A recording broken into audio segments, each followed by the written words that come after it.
remember Kyle Busch and maybe a favorite member you had ahead of him?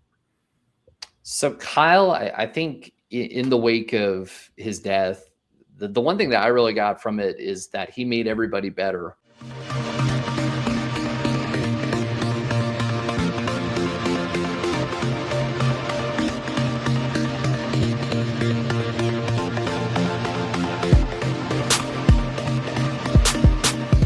Welcome into another great week, another great conversation here on Cousins Conversations. And I have one of my new friends and new co-workers joining me this week to talk some NASCAR from NASCAR Roundtable, Jonathan Fjeld, and that is with a J. We did run into some credential issues this weekend with you in Nashville. They thought your last name was Fields, and I can understand as somebody who has a Z in their name and thinks people think I'm Cousins when it's Cousin. I feel your pain here with your last name. Yes, it is. It seems like it's different everywhere. There's an extra H in the Jonathan, or it's Field or Fields. Fields was a new one, so I appreciate the creativity, but I also understand my Norwegian ancestors gave me a really weird last name. So Hey, we're both unique in that way. So good for us. We're winning here with our last names. Let's get into some NASCAR. I know how much you love it, seeing all this great work you did this weekend in Nashville. Where did the love for NASCAR come for you? So back in 2002, my family was working on this starter up home, and my dad basically said, "Hey, here's the remote for the TV. Here's a computer. Here's books, toys, whatever. Stay out of trouble." And so I did, and I flipped to the Speed Channel one day, and I saw a race on. It was the 2002 Pennsylvania 500. Bill Elliott won. Steve Park and Dale Jr. crashed wildly on the first lap. And I saw that race and I was hooked from there. And late in the 2002 season, I got to see Jimmy Johnson's car in person and met drivers like Kurt Busch early on in my love for NASCAR. And yeah, just, big fan of fast cars and the paint schemes. Of course, I think that's why I got into being a fan of Jeff Gordon's when I was a young kid. And yeah, it was just on from there. Did you have a favorite driver as a kid? Jeff Gordon, for sure. The 24 car, that he was my favorite growing up. I remember one memory in particular was the 2007 Fall Talladega race where I told my dad, I was like, Jeff is going to win this race. He was running back and forth or fifth. My dad was like, nah, no way. Sure enough, makes a move to the outside and got a push from, I think it was Tony Stewart, and won the race. And yeah, I have lots of good memories like that from watching NASCAR as a kid and cheering on Jeff. Let's look back to this weekend. Denny Hamlin getting the win. An interesting start for him as well, getting off to a big start, getting the penalty, going from first to last, then back to winning. What were your impressions about Denny's win, just being the fastest car out there? It's kind of funny. Dale Earnhardt Jr. bet Denny Hamlin that you need to go to the back of the pack to be able to make this race interesting and then come through. And I don't think it was intentional. But yeah, Denny, I mean, he jumped the start for sure. And you could see it very clearly on the replay. Honestly, I don't think he had the best car in the race, but he had the best car when it counted. I think Christopher Bell ultimately had the best car, but yeah, Denny just did what he's done so many times this season, where he can just pass where so many other guys falter in dirty air.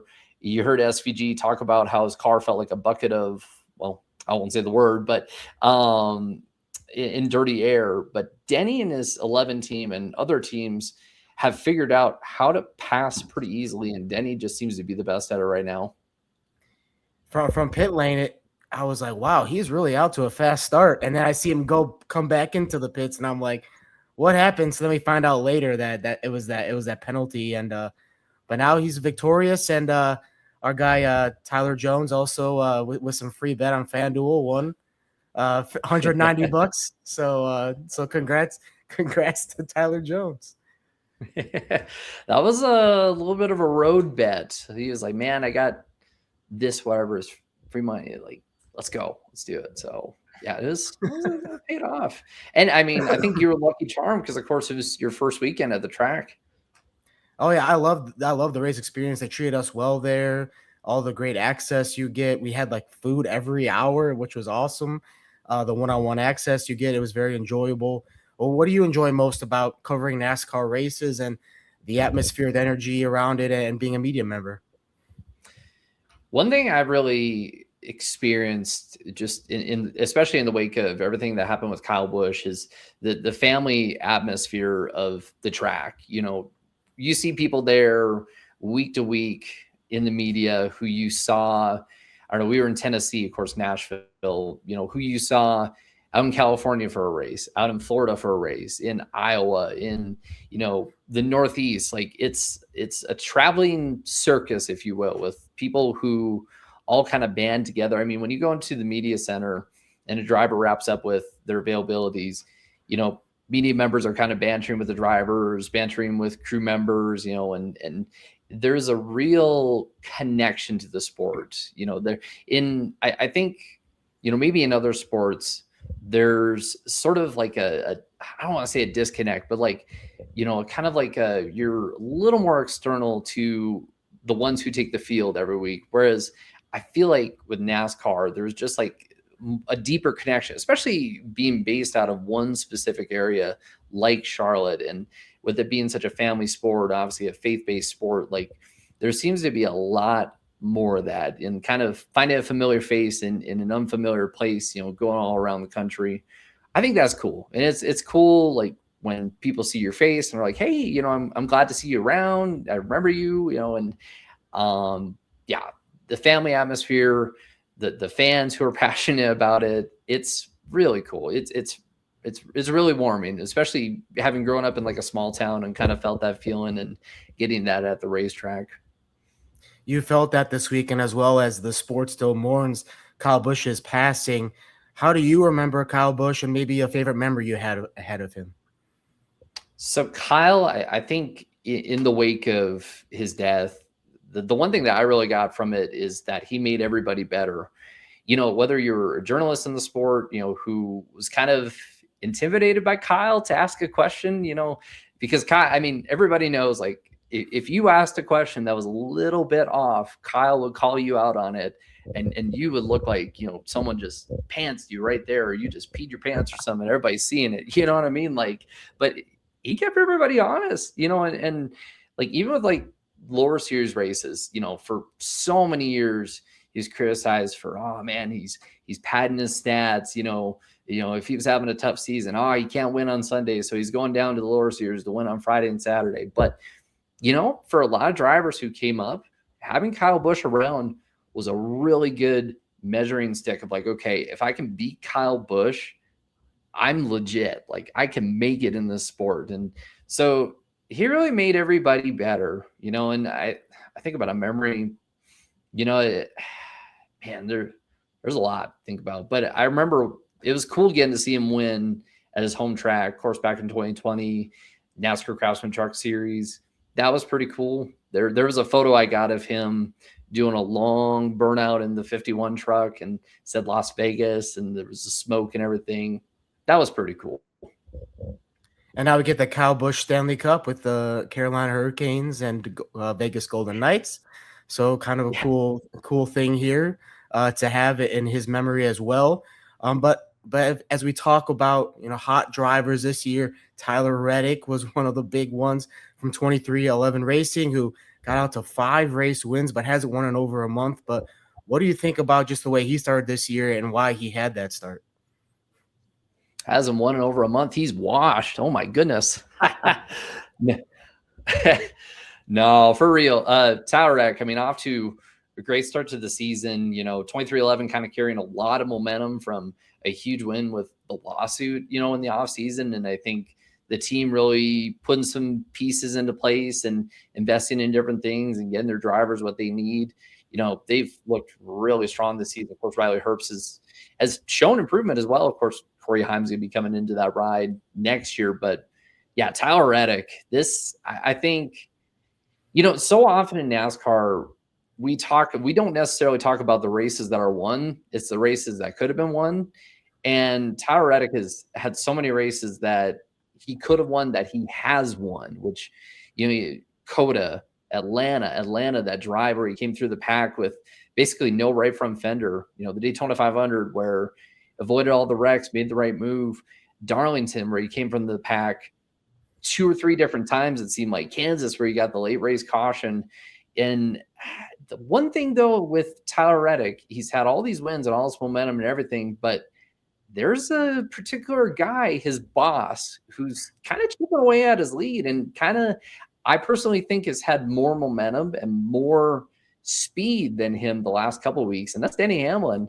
Coke 600, even though Reddick led the most laps, I would say Denny Hamlin probably had the best overall car, like a better overall car than him. Same thing in Nashville, where Denny Hamlin, he had a better car than Reddick. Reddick kind of looked like he was a top 5 car. I mean, still running very well, but when we get down to the chase and those 25 points that separate first and second, that's going to evaporate pretty quickly if there are a couple of weeks where Denny Hamlin has a winning car, runs well, racks up points, and Reddick is just in the top 5. How would you explain that dynamic to non-NASCAR fans about teams and owners and drivers and them all on the track together competing against each other? Well, in the war rooms, where you break down, okay, this is what went right. This is what we're going to do for strategy this week. This is what we learned from team to team. That's where your teammates, you want everybody to go to the track with the best possible tools and everything that they need to succeed. But once you get to the track, I mean, in practice, of course, you're going to talk with your teammates and you're going to exchange notes of, okay, I ran this corner really well. Maybe try this. Maybe look at the data for this corner or this lap or something like this to be able to run better on the track, or maybe change this, maybe do this with your car. But once it gets to race day, honestly, it's all bets are off. You are one driver against 35 to 39 competitors. And all bets are off pretty much. It's a lead up, it's a process, but the race is anything goes. You just look at the finish to the Nashville race, and it was very clear. There were 3 teammates who were racing each other very hard, and the best man won. When you're at a race, what are you watching for? What are you looking for?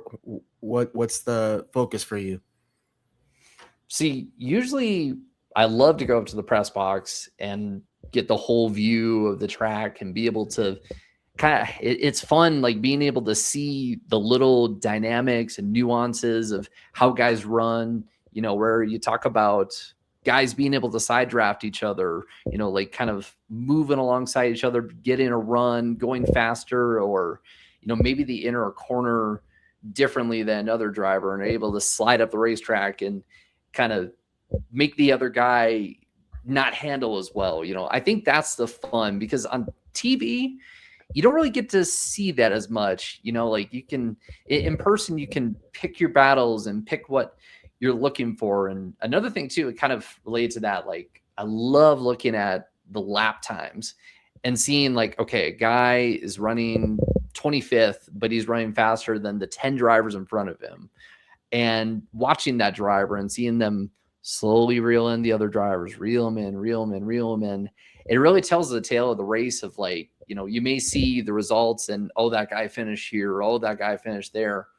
But when you're watching the race and you see those things, it kind of is like, okay, well, that guy ran well, but maybe didn't get the finish he deserved, or maybe ran here, ran there. It's fun. It's fun. One of the drivers who's learning a lot out there, as we know from this weekend, is Cleetus McFarland, who is now my favorite NASCAR driver. We had his Menard series in car camera going here, 20,000 people watching. I know he's been polarizing to some in the sport, but what impact does he play in NASCAR right now? Well, I mean, he got an endorsement from Dale Earnhardt Jr. I mean, you heard that. We were in the media center, and what was it that Dale Jr. said? It was like, remind me. Yeah, I was trying to remember. It was like he leaned in the window and asked Cleetus, "Are you dizzy yet? Because it's fun." Oh, that's right. And then I was watching his video from Nashville too, and he's talking with Dale Jr. for the first like 5 minutes of it. So there you go. Yeah. Yeah. I mean, if that doesn't tell you everything, you know, he's got the endorsement from Dale Jr., but he's also got millions of subscribers and people who, you know, I think are in NASCAR's demographic and would definitely be NASCAR fans, but just haven't found like a person or a way in. And, you know, because I mean, you've probably heard it, like how people say, oh, does Tony Stewart still race, or Jeff Gordon still race, or Dale Jr. still race, or, oh, you know, I haven't watched since those guys retired. You know, it's like Cleetus is kind of that guy to get people into the sport. Like people can latch onto it, you know? Oh, I love it, and it's definitely brought me to watching more of it now as I'm getting into it. What do you enjoy most about his content and just what he's doing on that side that's bringing so many people to watch it? I like how if you're kind of a motorsports guy or like a gearhead or guy, gal, person, you know, some of the stuff he does is like fantasy stuff, you know, like racing Crown Victorias at Talladega or something, you know? Yeah, it's crazy. Yeah, I don't know. What do you like? I just his personality. I think it comes out right away. Like he's you know he enjoys what he's doing, but you can tell there's like a little kind of unseriousness, but still like he's cool about it, which I kind of like. Is just the way that he comes off to people is kind of just gravitating. Yeah. I mean, you know, when we were doing that interview with him, you kind of saw it. Like it seemed like there was a whole entourage just waiting anxiously for us to get done with the interview, you know? Yeah, you'll love to see that for sure. And your next race you'll be covering is San Diego's race. There's still Michigan this weekend. So what do we expect from Michigan this weekend, and then going into San Diego after that? Yeah. So Michigan, Denny Hamlin, once again, I mean, he won last, you know, won last year. Of course, William Byron was in the mix. Carson Hocevar was in the mix. He's been kind of quiet the last couple of weeks. The hurricane is, I guess you could say, is subsided into a tropical storm. You know, bad joke. But I anticipate that Carson Hocevar will probably be back in the mix. That'll be interesting to see if how he will do and how he will fare. Another drivers that might be really good. RFK Racing, Brad Keselowski, Chris Buescher. I mean, this guy has had a great season. He's been quiet lately, but he's had a great season. Has been as high as 5th in the points. Has been really good at Michigan. He won back in 2023, beat Martin Truex Jr. in a Joe Gibbs Racing Toyota. You know, of course, Buescher in an RFK Ford, Truex in a Toyota. That is going to be one team to watch. Of course, all the Toyotas are going to be ones to watch. I don't know. The domination they have had this season on the speedway tracks has been impressive, very, very impressive, and just everywhere, really. I mean, there is really no weak spot to these Toyotas, and it doesn't seem like they're slowing down at all. And then, you know, you get into San Diego. Of course, there's Pocono in between, another track for the Toyotas. I think you look at someone like Chase Briscoe, who won last year. Denny Hamlin, of course, who's won multiple times. I think Bubba Wallace has been good on some of these longer ovals. Of course, won the Brickyard 400 last year. Again, Toyota. But then when we get to San Diego, I mean, of course, you have Shane Van Gisbergen, who dominates the road courses, dominated Watkins Glen. You know, Connor Zilisch as well, who I want to see what he can do in a race where everything goes right for him, because that was really heartbreaking at Watkins Glen, what it looked like he was going to battle SVG or battle Ty Gibbs, and he had a flat tire, something go wrong. He's had a rough rookie season, but I think San Diego, I would not be surprised if he was a guy who maybe took a win away from SVG. Those guys have gone toe-to-toe with each other in many occasions. Another one, Michael McDowell, I think Ty Gibbs. Those are, I think, going to be the guys to watch when you go to San Diego. There we go. There's your projections there for the next couple races coming up. But not only do you do NASCAR Roundtable, your other job is you do some digital producing in Albuquerque for KOD, the station out there. Just take us a little into the process of that and what you do for that job. Yeah. So if you see anything on our social media or our website, that is stuff that my team does. I'm on a team of 3 here at the station. We do, the website, we do social media. We are posting reels. We're posting, photos and things on Instagram, TikTok, Facebook, X, keeping up at YouTube, keeping up with the latest on everything. When a story breaks, we are the ones who break it to everybody. I mean, we send out push alerts, of course, to your phone. If you see it on our KOB app, you see it on social media. So it never seems like there's a dull day in the newsroom, in the job. And it's fun. Like it's really fun, especially just to be able to kind of dig up different information that not only can go online, but also can go out to the broadcast. Following up on different leads. Like, for example, of the day of this recording, there was a plane crash in southern New Mexico. Thankfully, everybody was able to get away from the crash, hospital, etc. Obviously an awful situation, but we were able to, or I was able to call to the proper sources and say, hey, what can you tell us about this, that, gather it, put it out online, and be able to put it out and be a voice for the community, be a voice for our brand here at KOB, and be able to, keep people informed. That's really what it's all about. And so I grew up always wanting to work for a TV station. So to be able to be here and like also do some on-air packages and be able to talk to people and do stories and things like that, it's combined with the NASCAR roundtable stuff. It's been very, very gratifying, very, very blessed and thankful. Jonathan Fjeld living his great life out here. Exciting life. Exciting life. We love to see that. But living in Albuquerque, though, does maybe get a little bit of a bad rap. I mean, people are saying, "Oh, Breaking Bad was there and all and everything that went on." So does it get a bad rap, or are people overblowing that?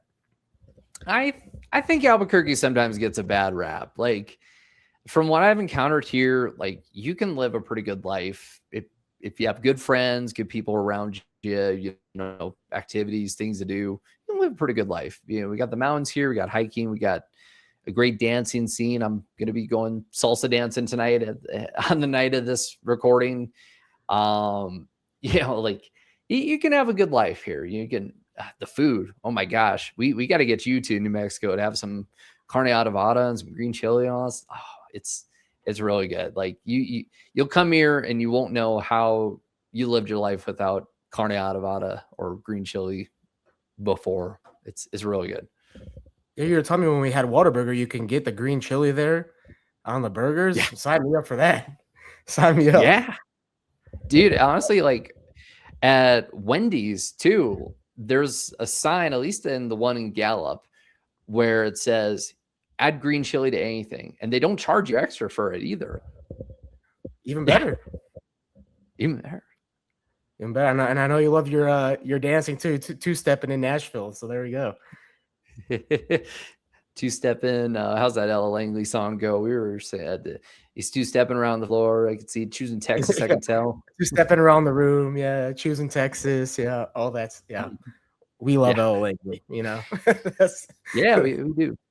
Oh yeah. And it was country music week there as well. So before we left, we saw some cool concerts and softball games and things and country music artists everywhere. So Nashville was a cool place. What was your Nashville experience? What did you enjoy about it? Because Broadway was awesome. I mean, one of the best streets I've ever experienced.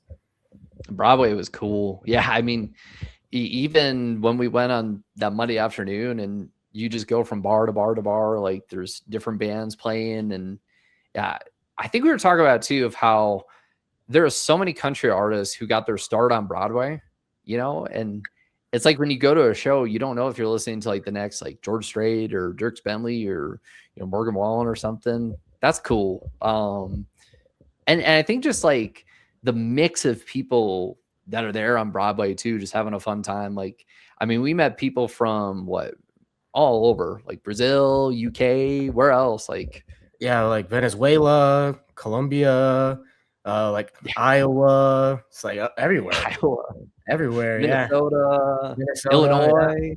Yeah, everywhere, everywhere. Yeah, but no, that was like the craziest realization though. Like the live music people, they might be like the next big thing in like five years. Like that was the crazy realization. Yeah, huge. And I'd be remiss if I did not mention the hot chicken, of course. I think Hattie B's trumped Prince's. I like Prince's, but I think Hattie B's a little bit. I don't know what you thought, but that was good. All right, we'll get a little hot take. Maybe people in the comments can say what they like here in this episode right after it's posted here. But yeah, great experience. NASCAR race in Nashville. You'll have San Diego coming up next. I'll be going to the race at Chicagoland with Tyler Jones. So we're all excited for that, for more content from NASCAR Roundtable. Jonathan, I appreciate you hanging out with me here on Cousins Conversations, my guy. Thanks, man. This is fun. We'll see you at the track soon. See you at the track. And if you enjoyed this conversation, make sure you hit that subscribe button below and check out Jonathan's work as well on NASCAR Roundtable. And we'll see you back here for the next episode next week.